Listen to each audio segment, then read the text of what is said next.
If you've followed this channel for any length of time, you'll know that we do a lot of planting in containers. Because not everybody's got a big garden, and sometimes not even a garden at all. So you have to rely on containers. You can start a balcony garden if you've got containers. You can do more vertical growing if you don't have much space.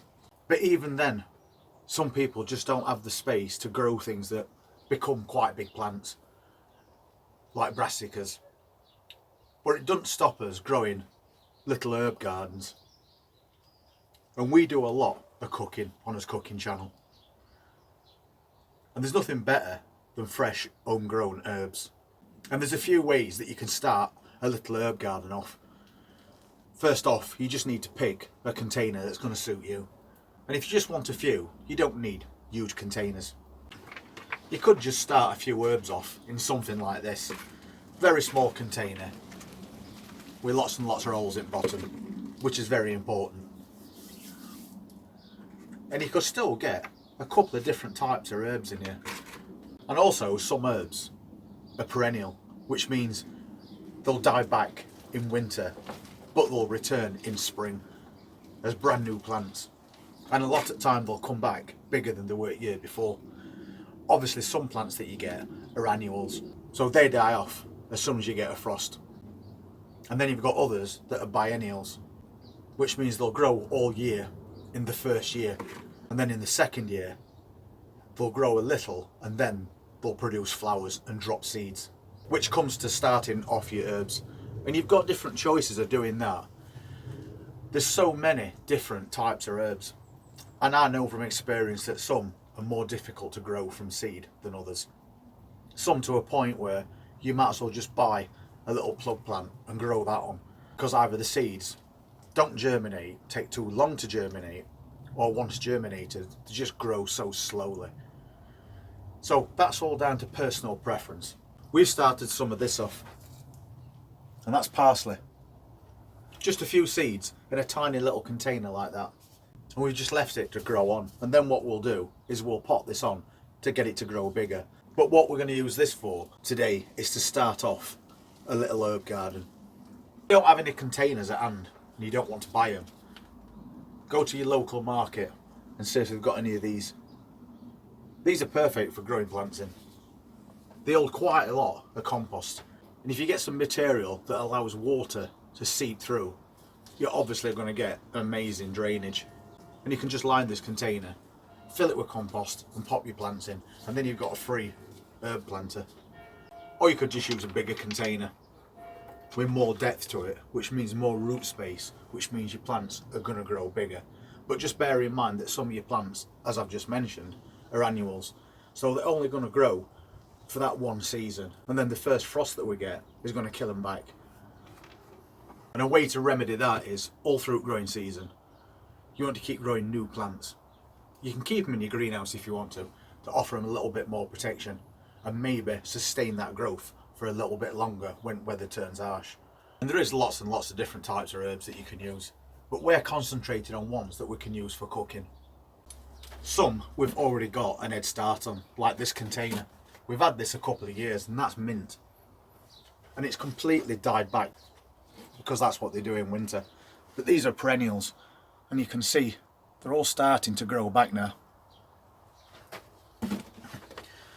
So when this mint gets to a certain size, we can just remove a chunk of that and plant it into his container, because we want to be growing different herbs altogether. So we can just go along and pick a little bit or whatever we want when we want it. But just be very wary when it comes to mint. It's very invasive and virtually impossible to kill. So if you let that loose in your garden, it will very quickly spread and you're going to end up with a problem. And we've also got things like this. This is one of last year's plants, and that's lavender. And again, it's a perennial plant, so it'll die back in winter, and then in spring it'll burst back into life and start putting brand new fresh growth on. We have got various other bits and bobs of herbs outside in containers, but for the moment they're dormant. So as we go through season, we'll be taking little bits and bobs of those and adding them into what I call a portable herb garden. So basically you just need to decide what it is that you want to grow. You can grow basil or basil, oregano or oregano. You've got things like rosemary and thyme, mint, parsley. There's so many different types. So depending on the size of the container that you want to start, pick out your favourite ones and then you can set it up exactly how you want it. Your own custom herb garden. And we grew these from seeds, as I've just mentioned. But another way you could do this is if you go to your local supermarkets, they sell pre-grown little containers of different types of herbs. You can get basil, you can get rosemary, you can get thyme. Basic little compact plants that are grown to use in cooking and discard. But what we tend to do is buy those because quite often they'll go on sale and they'll just be pence to buy a little container. And then we'll split them off, or we'll take them out of containers, loosen those roots up and plant them into something bigger to get more growth out of them. And it works especially well with things like basil. And sometimes people will notice that on tops of your basil plants, because they've been left so long in a supermarket or in storage before getting to the supermarket, they start to produce little flowers on top. But they're still perfectly fine to buy. That plant is not finished. All you need to do is pinch the tops of those flowers off and then it'll start putting out new side shoots and it will continue for a little bit longer. And you can probably do that to that plant 2 or 3 times before that plant's finished. And while all this is happening, you can sow seeds around the base of that plant. So you've already got a set up herb garden from plants bought from a supermarket, and as your plants grow, each plant can get sprinkles of fresh seeds around the bottom, so they're germinating to replace the ones that you've already got when they're finished. So we'll just start off a little herb garden today. We'll put that in first and give it a new lease of life and a chance to grow even bigger. I've got quite a few of these containers in garden. Little planters that we made out of 3 pallets.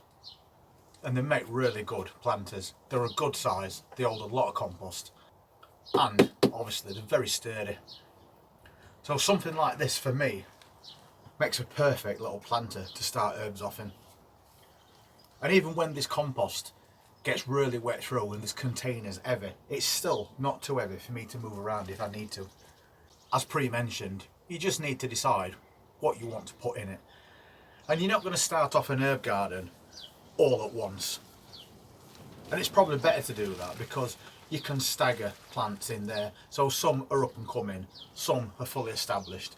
And then you can take your pickings and then adjust that container as you go through season. Whether it be by adding seeds to start new ones or more little plants to grow on as you remove big ones that are about finished, which obviously depends on whether the plants are annual plants or perennial ones.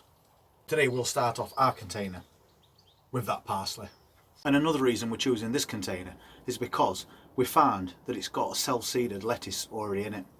So we've got a plant that's already on its way, which will be ready to take cuttings from quite soon, and then we can let that grow on even bigger. And what I've done is I've added loads of this grow more fertiliser, so we know there's lots and lots of nutrition in here. And then we can top it up as we go through season, or we can use a liquid fertiliser, and we'll just do that every couple of weeks. So now we've done that, we can take this parsley out and get it planted in this container. And it's got a very light root system on it, so it's a perfect time to be moving it. And I'm just going to put this one dead central. So we're going to put it in. I'm just going to squash it down and make it a little bit more compact as well than it originally was. It will spread out itself as it grows. And as always, it doesn't look much now, but because it's got a bigger area to grow in, it's going to put down more roots. And if you're going to grow some herbs from seed, while you're waiting, why not pop some spinach in as well? We've got some pre-grown one there, but we can just quite easily separate.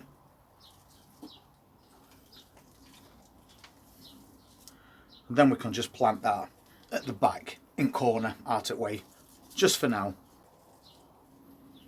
Because spinach grows quite quickly. So we can take harvests of baby leaf spinach, while at the same time maybe planting extra seeds around the base of this plant, and add in other herbs from supermarket bought ones when we see them on offer. But for the moment, we're utilising this space to a maximum. We don't want to have containers full of compost with hardly anything in them. So the best way to sort that out is to plant something fast growing like this, and maybe some lettuce. So you've always got something to harvest while you're waiting for your herb container to become established. And of course these plants will be becoming exhausted after a while, or they'll go to flower because spinach doesn't like heat, whereas herbs do. Or we can just wait until we get some of those reduced plants in the supermarket, and before you know it, this container will be full of herbs.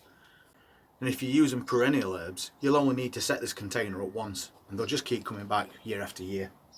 And that container I just showed you that had that mint in it, I've pulled a couple of pieces out, and you can see they've got really strong root systems, mint. And as I said, it's virtually impossible to kill this stuff. So even at this stage in year, I can take out a little bunch of this mint, and again, just pop it in this container. And making sure I get these roots completely buried. And these roots will grow even more vigorous once they're put into a larger area. And obviously mint is a perennial herb. So once we plant that, through year, it'll end up being 4 times size of this, and guaranteed to come back every single year. So as I say, that doesn't look much or anything at the moment, but we've got some fast growing plants in there that we can harvest over the next few weeks while we're waiting for the herbs to get established, and then keep adding more plants, whether they be annuals, biennials or perennials.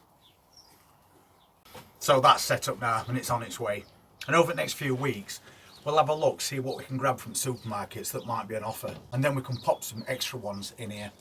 We'll also sow some seeds or all those different types of herbs that you can get, and you know there's lots and lots. By the end of the year we'll have a fully established container herb garden. If you want to see what else we're going to do over the next few weeks, please hit that subscribe button, press that notifications bell, and we'll see you on next upload. Take care.